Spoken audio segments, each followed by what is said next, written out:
Boa tarde. Vamos dar continuidade ao nosso trabalho. Hoje nós vamos falar sobre prática pedagógica. A prática pedagógica é um processo extremamente importante para quem é professor, obviamente, porque a prática pedagógica vai influenciar diretamente o processo de ensino-aprendizagem. Então, nossa aula de hoje nós vamos tratar da prática pedagógica, fundamentos e aplicações no processo de ensino-aprendizagem. É importante a gente ressaltar que sem a prática pedagógica eu não consigo promover o processo de ensino-aprendizagem de nenhum tipo de conteúdo, não só da educação física.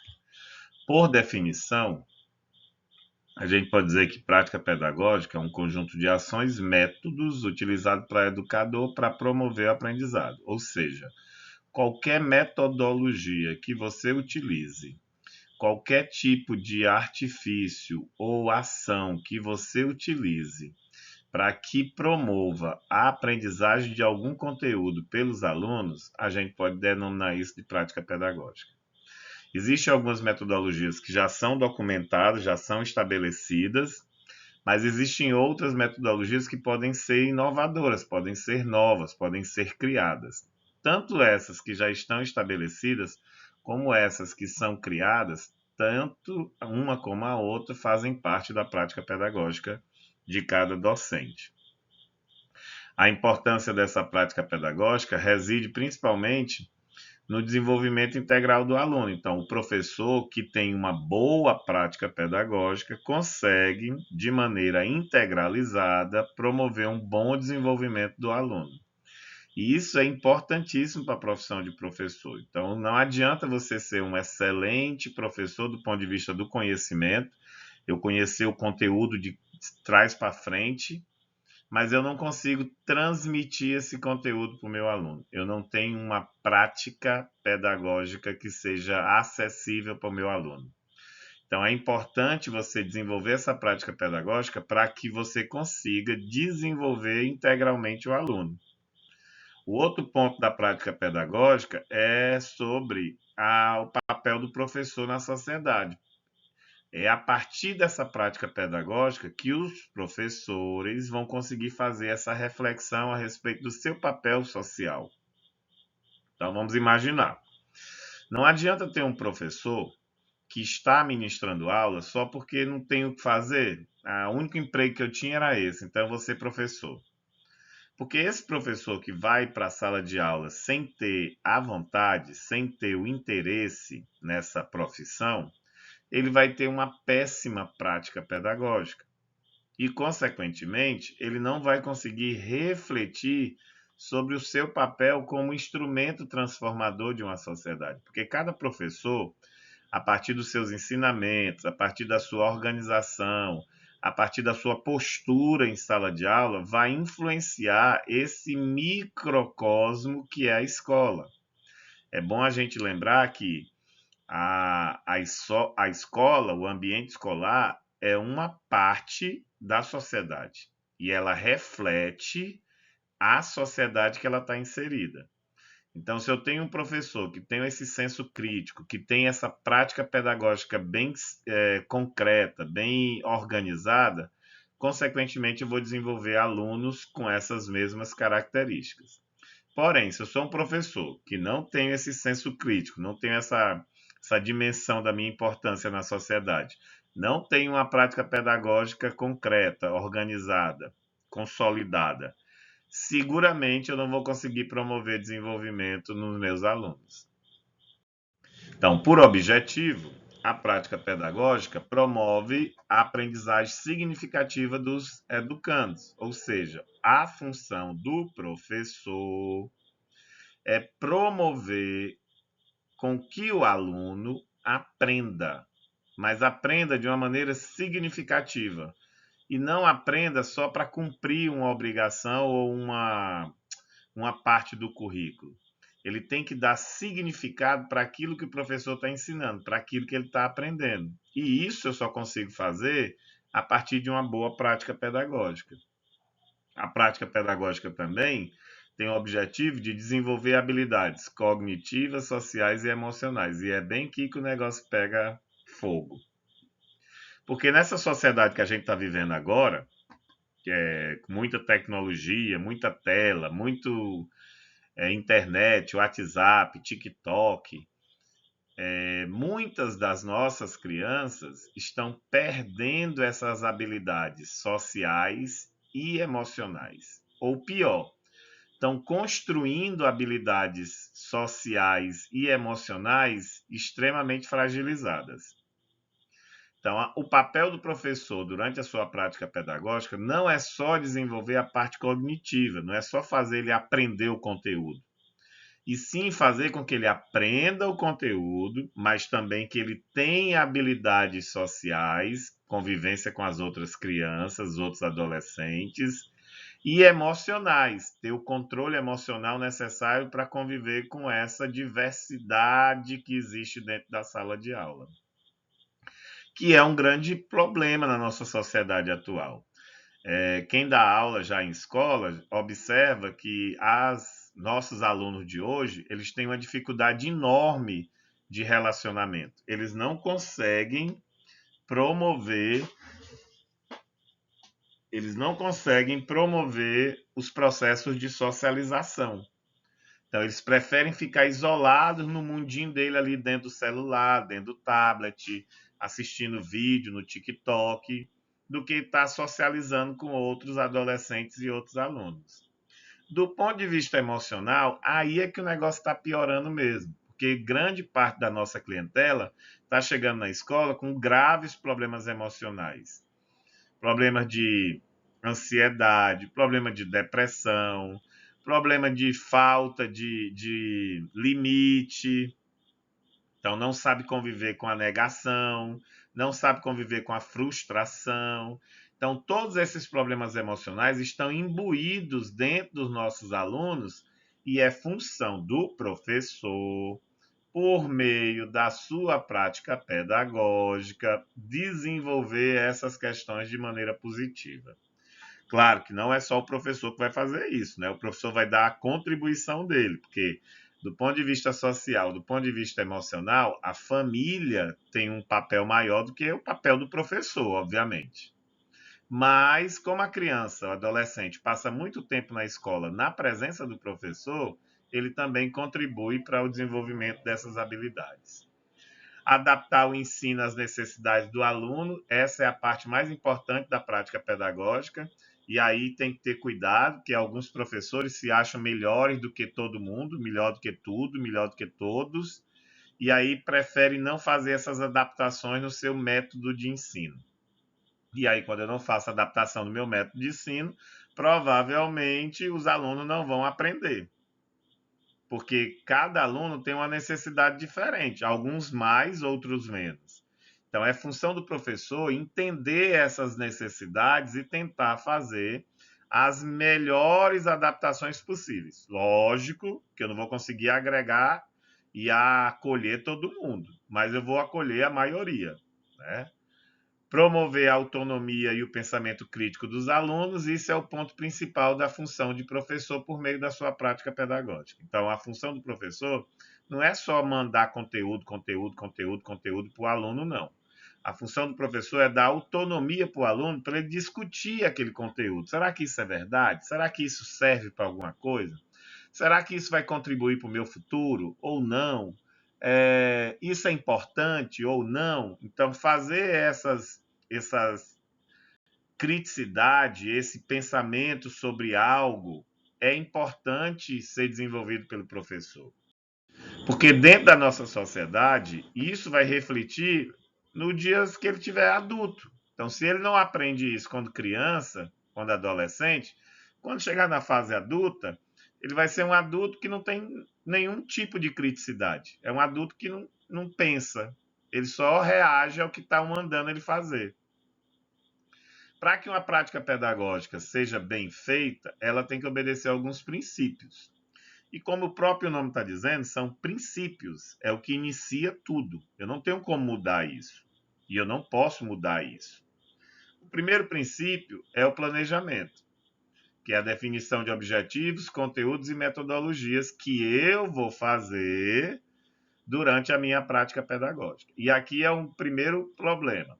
Tem alguns professores que já dão aula mais de tempo na sala de aula e acha que não precisa fazer planejamento, porque já dá aula há muito tempo, mas não é assim que funciona. Apesar de eu ministrar a aula há muito tempo, eu tenho a obrigação, para ter uma boa prática pedagógica, de fazer um planejamento, de levantar os objetivos, dividir os conteúdos e principalmente escolher as metodologias que mais vão favorecer esses conteúdos. Então, fazer esse planejamento faz parte do início do processo da docência, né, do processo de ministrar algum conteúdo ou alguma aula.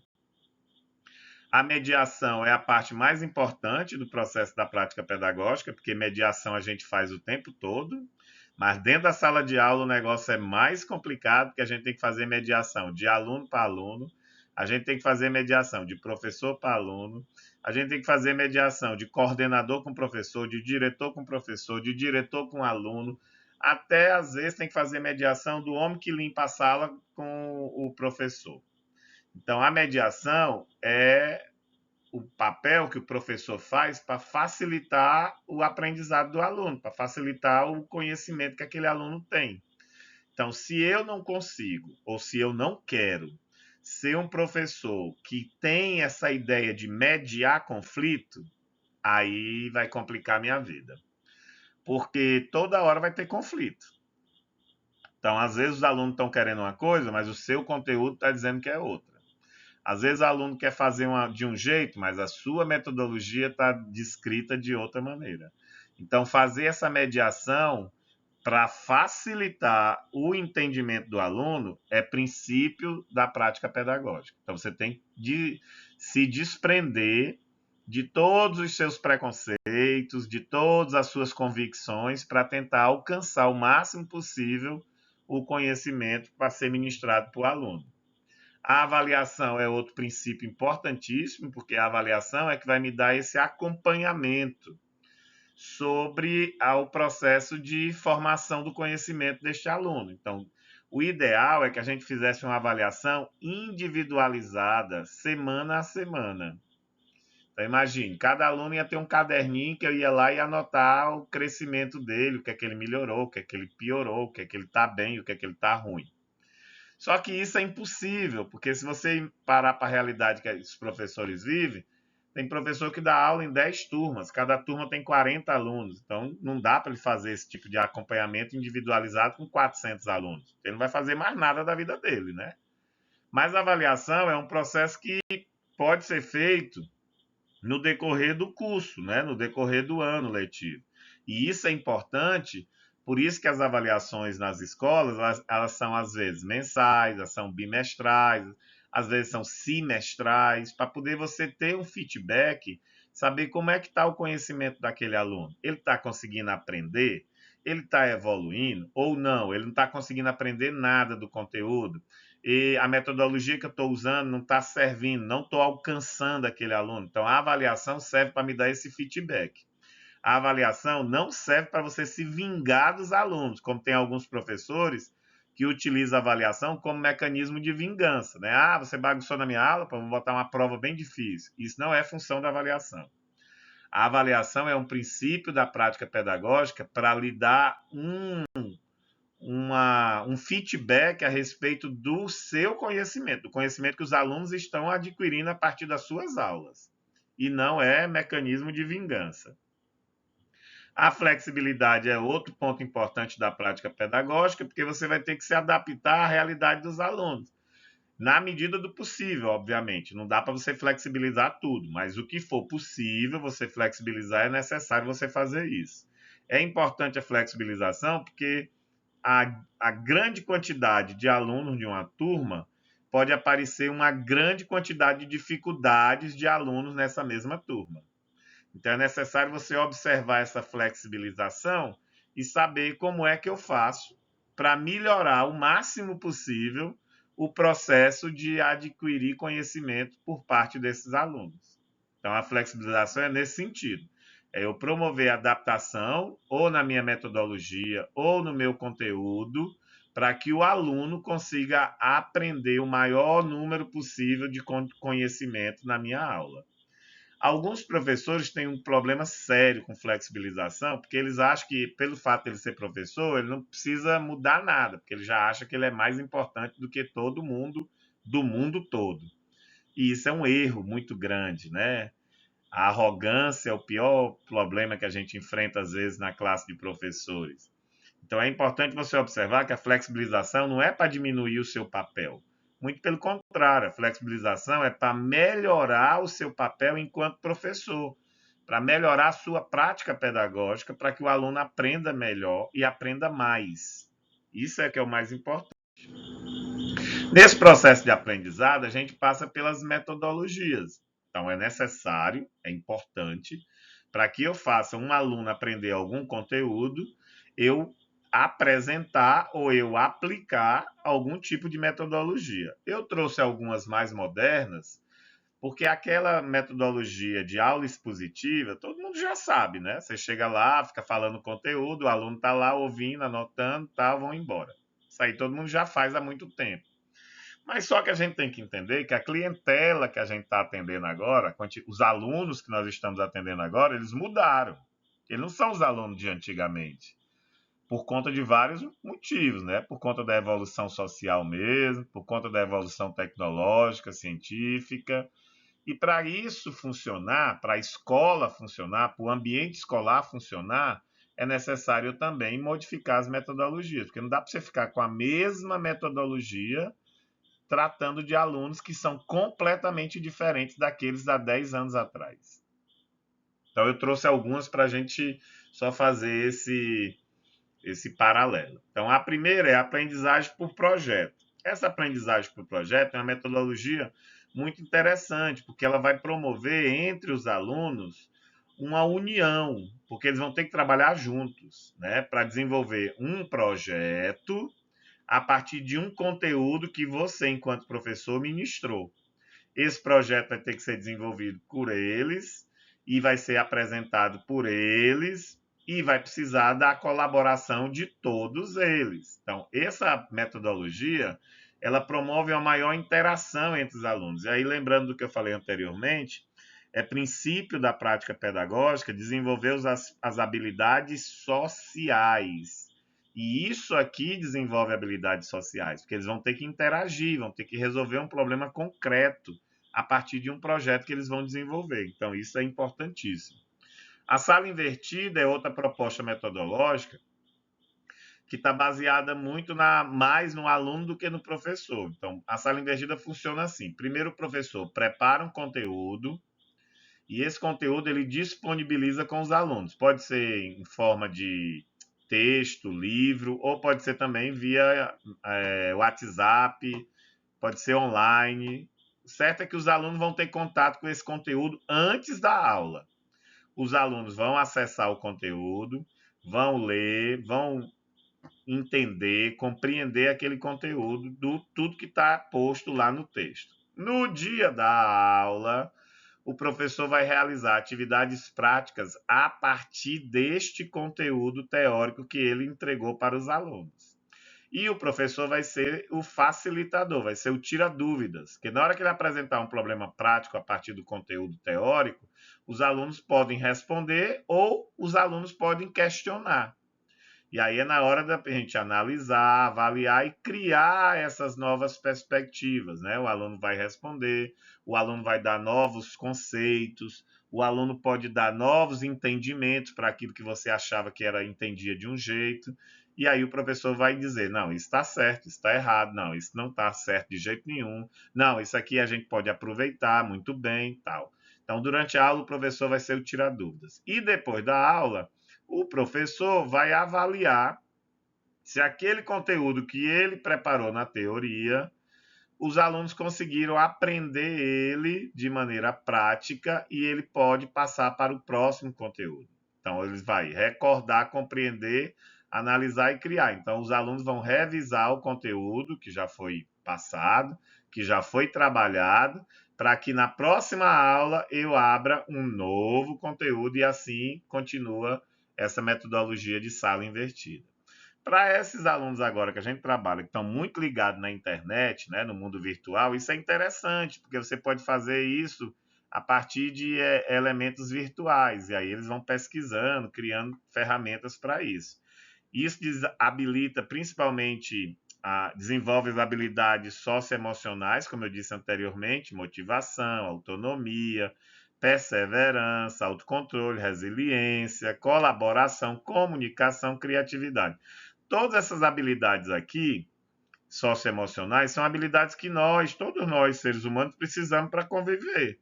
Só que os alunos ainda não têm essas habilidades bem estruturadas, então é necessário ele haver esse trabalho para fazer isso.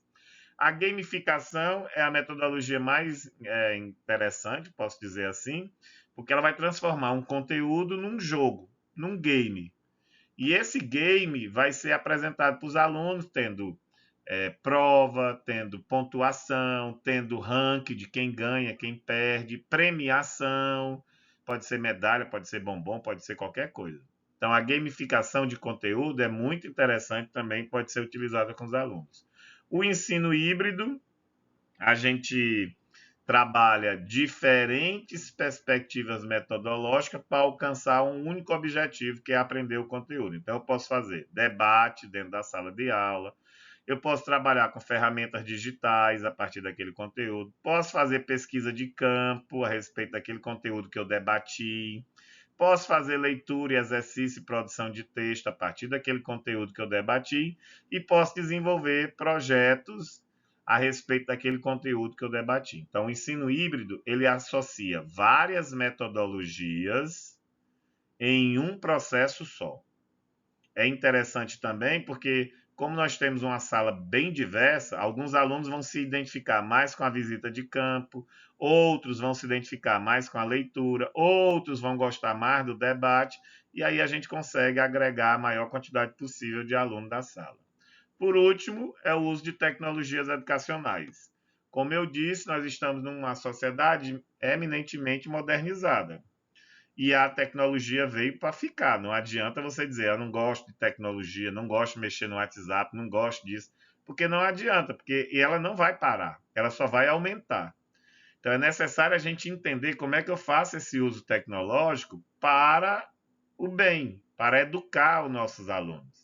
Então, a utilização de ferramentas tecnológicas pode ser uma alternativa metodológica que agregue esses alunos da agora, né, que a gente está vivendo agora, porque eles têm outra perspectiva de vida, têm outra perspectiva de mundo. O mundo deles é mais virtual do que real. Então, se eu trabalho com ferramentas tecnológicas, eu vou conseguir trazer eles mais motivados para o processo de ensino-aprendizagem. Então, isso é importante também. Só para a gente finalizar, cada metodologia que eu trouxe, nós temos a metodologia de projetos, que é a metodologia ativa, onde os alunos aprendem por meio de realização de projetos práticos e investigativos, trabalham em equipe e resolvem problemas reais e complexos. As habilidades como pensamento crítico, colaboração e criatividade são desenvolvidas nessa metodologia e o professor é um facilitador guiando o aluno na pesquisa, no planejamento e na execução do projeto.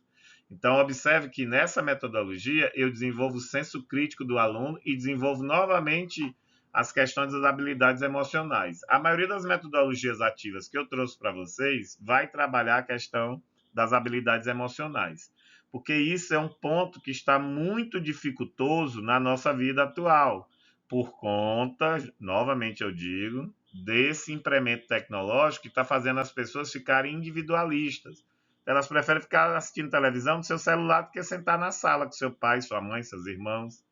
Então, esse tipo de trabalho que faz com que os alunos colaborem entre si é importante realizar. A sala invertida, como eu disse, aquele modelo tradicional que o aluno ouve o professor dar aula expositiva, ele é invertido. Em vez do professor ficar dando aula expositiva, o professor apenas disponibiliza o conteúdo teórico, o aluno estuda isso em casa, ou por meio de texto, ou por meio de vídeo, ou outro recurso que você acha que seja interessante, e aí na hora da aula, da sala de aula propriamente dita, o professor vai fazer atividades práticas e o aluno vai apenas tirar dúvidas ou discutir alguma questão com o professor. E essa metodologia é importante porque ela permite uma personalização do ensino.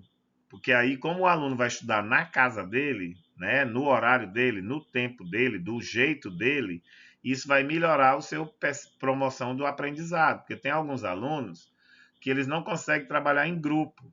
Então, aprender em grupo para eles é um sacrifício. Mas se eu aprendo só, para mim fica mais fácil.